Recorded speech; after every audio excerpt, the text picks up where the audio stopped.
안녕하세요. 오늘의 작품은 오헨리의 크리스마스 선물입니다.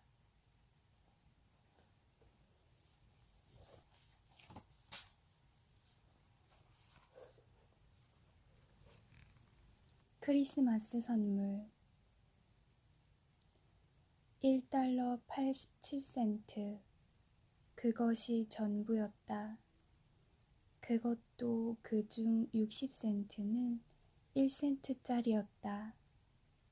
잡화점 주인이나 반찬가게 주인, 푸주갓 영감에게 때를 써서 한 푼, 두 푼 모은 1센트짜리였는데 그와 같은 푼돈을 놓고 흥정을 하다 보면 너무 치사할 정도로 구두쇠 노릇을 하는 것 같아 얼굴이 새빨갛게 달아오르기도 했던 것이다.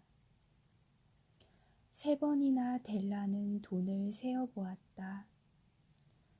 여전히 1달러 87센트인데 바로 다음 날은 크리스마스다. 그저 값싼 침대에 드러누워 실컷 우는 일 이외에는 무슨 도리가 따로 있을까? 사실 델라는 바로 그렇게 했다. 울고 보니 인생이란 눈물과 웃음으로 이루어진 것인데 주로 눈물이 많은 부분을 차지하고 있다는 철학이 생기는 것이었다. 이 집 안주인이 감정의 첫 흥분을 서서히 식히고 두 번째 단계로 넘어가는 동안에 집안 구경이나 좀 해볼까? 이 집은 가구를 포함해서 일주일에 8달러짜리 새방이었다. 아주 형편없다고 말할 정도는 아닌 방이지만 최소한 거짓대들이 몰려올 것 같진 않은 집이었다. 아래층 현관에는 우편함이 하나 있긴 했으나 편지가 이 집에 온 일이라곤 한 번도 없었고 초인종이 있다 해도 누구 하나 눌러보는 사람도 없었다. 거기엔 또 제임스 딜링햄 영이란 명함이 하나 붙어 있었다. 딜링햄이란 글자들은 전에 주인이 일주일에 30달러씩 받고 잘 살 때에는 미풍에 드날렸던 모양이나 인제 수입이 주급 20달러로 줄어들자 희미하게 발해서 좀 겸손하고 눈에 잘 안 띄는 D자 한자로 줄어들기를 심각하게 고려하고 있는 것처럼 보였다. 여하튼 제임스 딜링햄 영씨가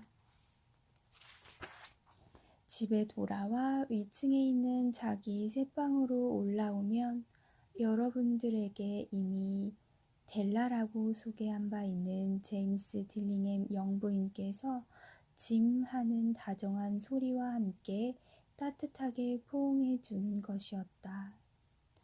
이 얼마나 흐뭇한 일이나 델라는 울음을 그치고 뺨에 분칠을 하기 시작했다.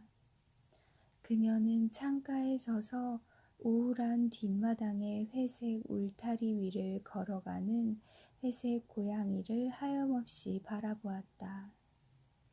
내일이 크리스마스인데 남편에게 줄 선물을 살 돈이 겨우 1달러 87센트 뿐이라니 벌써 몇 달 동안 푼돈을 쪼개 쓰면서 모은 돈이 겨우 그 정도였다.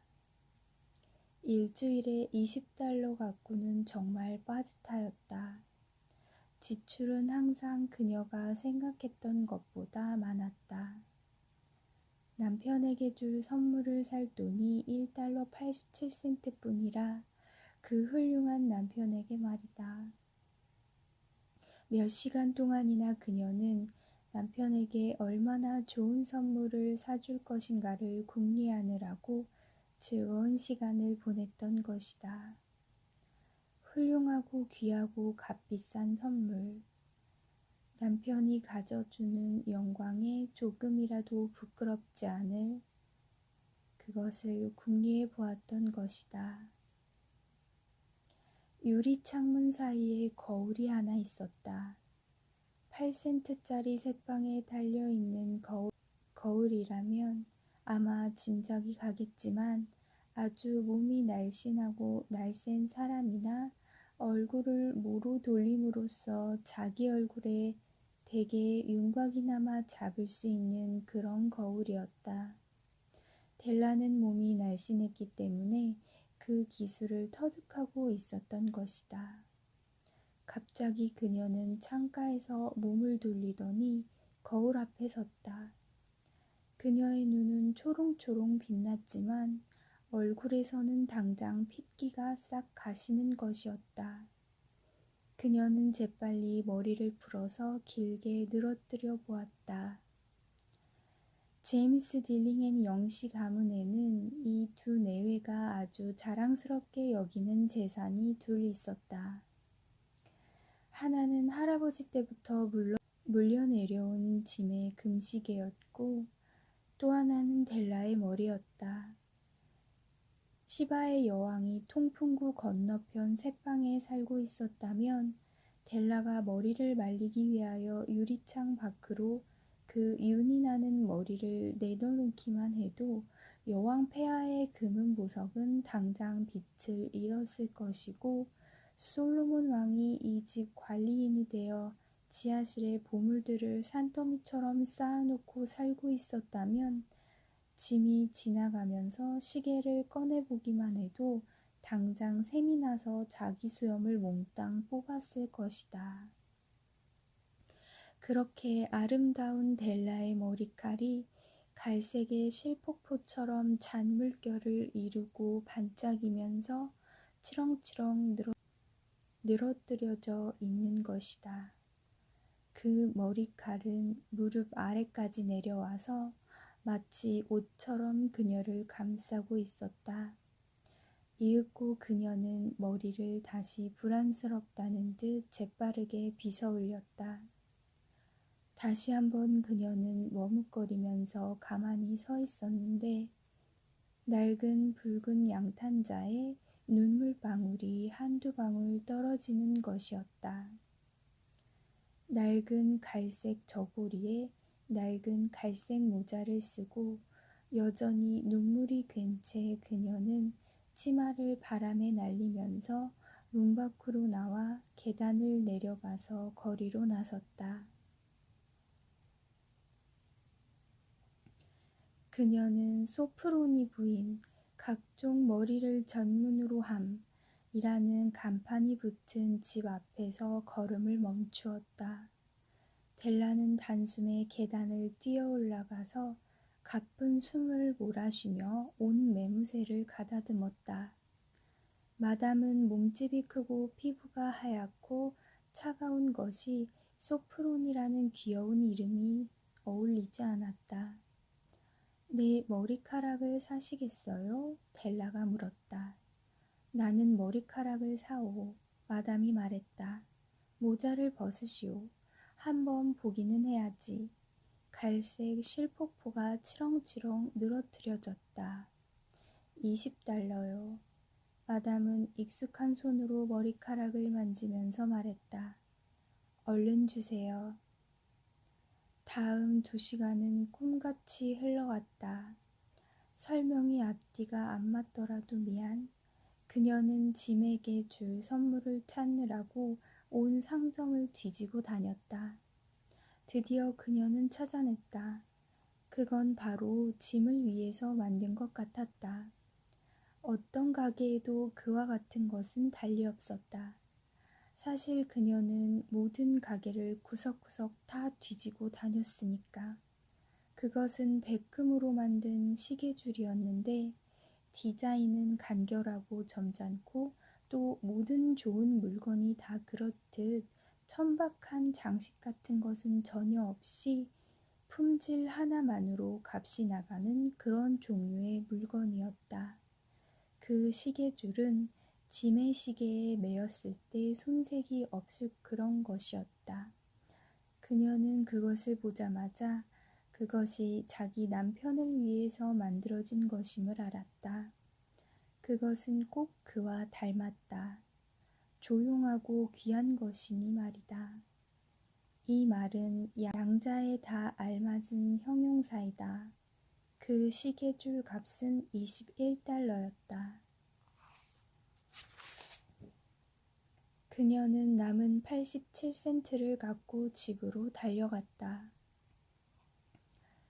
그 시계줄을 시계에 매기만 하면 짐은 어떤 모임에 가서라도 안심하고 시계를 꺼내볼 수 있을 것이다.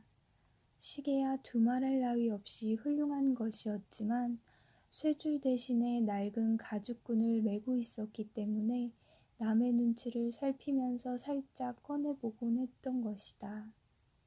델라는 집에 오자 흥분이 약간 가라앉고 침착하고 냉정해졌다. 그녀는 헤어 아이론을 꺼내고 가스등을 켜고는 사랑과 희생이 남긴 상처를 손질하기 시작했다. 여러분, 사랑이나 희생이란 언제나 어마어마한 훌륭한 일이 아닌가.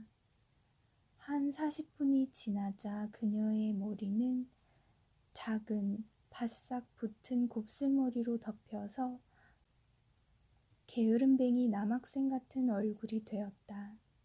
그녀는 거울 속에 자기 모습을 오랫동안 자세히 조심스레 들여다보았다. 만약 짐이 나를 2번 쳐다보기 전에 죽이지 않는다면 그녀는 혼자 중얼거렸다. 아마 나더러 코니 아일랜드 유원지에 있는 합창단원 같다고 말할 거야. 그러나 단돈 1달러 87센트 갖고서야 어떻게 할 수 있었어. 7시가 되어 커피가 준비되고 스토브 위에는 프라이팬이 편육을 볶고 있었다. 짐은 늦게 오는 법이 없었다. 델라는 시계줄을 꼭 쥐고는 그가 늘 들어오는 문가에 있는 식탁 모퉁이에 앉아 있었다. 이윽고 아래층 계단을 올라오는 그의 발소리가 들리자 일순간 그녀는 하얗게 질리는 것이었다. 그녀는 아무것도 아닌 일상생활의 일들에 관해서도 마음속으로 짧게 기도를 하는 버릇이 있었는데 오늘 밤의 기도는 제발 하느님, 남편이 절 여전히 예쁘다고 생각하게 해주십시오 였다. 문이 열리고 짐이 들어왔다. 그는 매우 가냘프고 우울해 보였다. 이 불쌍한 친구는 나이 22살밖에 안 되었는데 가정을 꾸려가야 하는 괴로움을 겪고 있는 것이다. 그는 그 이상한 표정을 한 채 그녀를 뚫어지게 바라보고 서 있었다. 그녀는 식탁에서 몸을 일으켜서 그의 곁으로 갔다. 여보, 그녀는 소리를 질렀다. 저를 그런 눈으로 보지 마세요. 네, 당신에게 크리스마스 선물을 드리지 않고는 견딜 수가 없어 머리를 잘라 팔아버렸답니다. 머리야 또 자라지 않겠어요? 설마 화를 내시진 않겠죠? 그렇게 하지 않을 수 없었단 말이에요. 제 머리는 아주 빨리 자랄 거예요. 자, 저에게 메리 크리스마스라고 해주세요. 그리고 우리 즐겁게 기분을 냅시다. 아마 당신은 모르실 거예요. 제가 당신에게 드리려고 얼마나 예쁜 선물을 샀는지 말이죠. 당신 머리를 잘라버렸다 이 말인가? 짐이 더듬거리며 물었다. 마치 아무리 애를 써도 도저히 이 엄연한 사실을 믿지 못하겠다는 듯이. 잘라서 팔아버렸다니까요. 델라가 말했다. 전처럼 사랑해 주시지 않을 참이에요. 머리카락이 없어도 전 여전히 당신의 아내예요. 짐이 이상하다는 듯 방안을 둘러보았다. 그래, 머리가 없어졌단 말이지. 그는 거의 바보 같은 표정으로 말했다. 찾아봐야 없단 말이에요. 팔아서 없애버렸다니까요. 여보, 지금 크리스마스 이브예요. 제발 저에게 정답게 좀 대해줘요. 당신을 위해서 팔아버렸으니 말이에요. 내 머리카락은 셀 수 있을지 몰라도 당신에 대한 나의 사랑은 한이 없어요. 그녀는 갑작스럽게 아주 다정스레 말했다. 편육 좀 차릴까요, 여보? 짐은 멍청한 상태에서 곧 정신이 드는 것처럼 보였다. 그는 아내를 껴안았다. 한 10초쯤 우리가 돌아앉아서 하찮은 물건들을 자세히 조사해보는 게 피차 좋을 것 같군. 일주일에 8달러나 1년에 100만 달러나 뭐가 그리 다를 것인가? 수학자 따위가 주는 해답은 틀린 해답인 것이다. 동방 박사들은 귀한 선물을 가져왔었지만 그들의 선물 속에도 이건 들어있지 않았다. 이 모호한 얘기는 나중에 밝혀지리라. 짐은 외투 주머니에서 상자 하나를 꺼내더니 식탁 위에 던졌다. 여보, 절대로 나를 오해하지 마오. 그는 말했다. 당신이 머리를 깎든 머리를 감든 당신에 대한 나의 사랑은 조금도 변하지 않소. 그러나 저 상자를 풀어보면 내가 왜 이렇게 얼이 빠졌는지 알게 될 거요. 희고 재빠른 손가락이 노끈과 종이를 풀었다. 그러자 기쁨으로 황홀한 소리를 지르더니 곧 변하기 잘하는 여자의 마음이라 히스테리컬하게 눈물을 쏟으며 통곡을 시작하는 바람에 이 셋방의 영주는 있는 힘을 다하여 위로해주지 않을 수 없었다. 거기 놓여있는 것은 바로 빛들이었다. 뒷머리와 옆머리에 꽂는 빛 한 세트였다. 델라가 브로드웨이의 쇼윈도에서 그토록 오랫동안 부러워서 바라보기만 하고 그저 서 있었던 그 빛, 잘라버린 아름다운 머리에 꽂기에 꼭 알맞은 색깔을 한 보석을 가장자리에 박은 진짜 귀갑으로 만든 아름다운 빛들이었다. 그것들은 워낙 비싼 것들이어서 그녀는 가져보리라는 생각은 꿈에도 못한 채 그저 안타깝게 바라만 보던 빛들이었다. 이제 그 빛들이 자기 것이 되었는데 그것들이 아름답게 꾸며줄 머리는 없어지고 만 것이다. 그러나 그녀는 빛들을 꼭 껴안더니 한참 만에 눈물 어린 눈으로 그를 쳐다보며 미소 띠고 말했다. 여보, 내 머리는 빨리 자랄 거예요. 그러고는 델라는 꼬리에 불이 붙은 고양이 새끼처럼 팔딱 뛰어 일어나더니 소리를 질렀다. 이런 내 정신 좀 봐. 짐에게 아직까지 그 아름다운 선물을 보여주지 않았던 것이다. 그녀는 시계줄을 손바닥 위에 얹어서 그에게 내밀었다. 시계줄의 둔탁한 귀금속이 그녀의 밝고 열렬한 마음의 빛을 받아 반짝이는 것처럼 보였다. 참 멋있죠? 이걸 찾느라고 온 시내를 쏘다녔어요. 이제 하루에 100번도 더 시계를 보실 수 있을 거예요. 자, 당신 시계를 이리 주세요. 얼마나 어울리나 한번 봐야지. 짐은 시키는 대로 하지 않고 침대에 드러누워 팔베개를 하고는 미소를 지었다. 여보, 그는 말했다. 우리의 크리스마스 선물은 어디다 얼마 동안 잘 간직해 둡시다. 지금 써버리기엔 너무 소중해요. 나는 당신에게 빚을 사주기 위해 내 시계를 팔아버렸소.